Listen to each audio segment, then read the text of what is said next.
بسم اللہ الرحمن الرحیم۔ السلام علیکم۔ ایک عابد نے خدا کی زیارت کے لیے 40 دن کا چلہ کھینچا، دن کو روزہ رکھتا اور رات کو قیام کرتا تھا۔ اعتکاف کی وجہ سے خدا کی مخلوق سے یکسر کٹا ہوا تھا۔ اس کا سارا وقت آہ و زاری اور راز و نیاز میں گزرتا تھا۔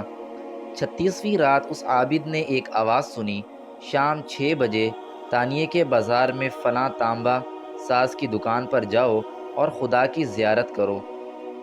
عابد وقت مقررہ سے پہلے پہنچ گیا اور مارکیٹ کی گلیوں میں تانبا ساز کی اس دکان کو ڈھونڈنے لگا۔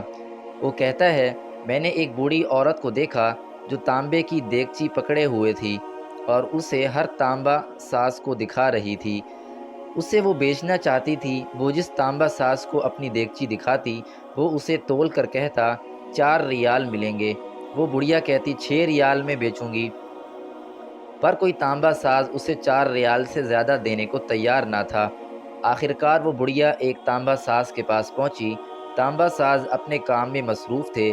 بوڑھی عورت نے کہا، میں یہ برتن بیچنے کے لیے لائی ہوں اور میں اسے 6 ریال میں بیچوں گی، کیا آپ 6 ریال دیں گے؟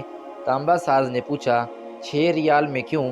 بوڑھی عورت نے دل کی بات بتاتے ہوئے کہا، میرا بیٹا بیمار ہے، ڈاکٹر نے اس کے لیے نسخہ لکھا ہے جس کی قیمت 6 ریال ہے۔ تانبا ساز نے دیگچی لے کر کہا، ماں یہ دیگچی بہت عمدہ اور نہایت قیمتی ہے، اگر آپ بیچنا ہی چاہتی ہیں تو میں اسے 25 ریال میں خریدوں گا۔ بوڑھی عورت نے کہا، کیا تم میرا مذاق اڑا رہے ہو؟ تانبا والے نے کہا، ہرگز نہیں، میں واقعی 25 ریال دوں گا۔ یہ کہہ کر اس نے برتن لیا اور بوڑھی عورت کے ہاتھ میں 25 ریال رکھ دیے۔ بوڑھی عورت بہت حیران ہوئی، دعا دیتی ہوئی جلدی اپنے گھر کی طرف چل پڑی۔ عابد کہتا ہے، میں یہ سارا ماجرا دیکھ رہا تھا۔ جب وہ بوڑھی عورت چلی گئی تو میں نے تانبے کی دکان والے سے کہا، چچا، لگتا ہے آپ کو کاروبار نہیں آتا۔ بازار میں کم و بیش سبھی تانبے والے اس دیگچی کو تولتے تھے اور 4 ریال سے زیادہ کسی نے اس کی قیمت نہیں لگائی، اور آپ نے 25 ریال میں اسے خریدا۔ بوڑھے تانبا ساز نے کہا، میں نے برتن نہیں خریدا ہے، میں نے اس کے بچے کا نسخہ خریدنے کے لیے اور 1 ہفتے تک اس کے بچے کی دیکھ بھال کے لیے پیسے دیے ہیں۔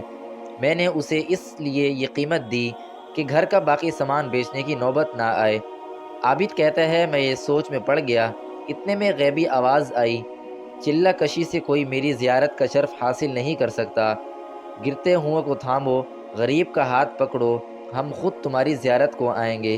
وَهُوَ مَعَكُمْ أَيْنَمَا كُنْتُمْ، وہ تمہارے ساتھ ہے جہاں بھی تم ہو، بے شک۔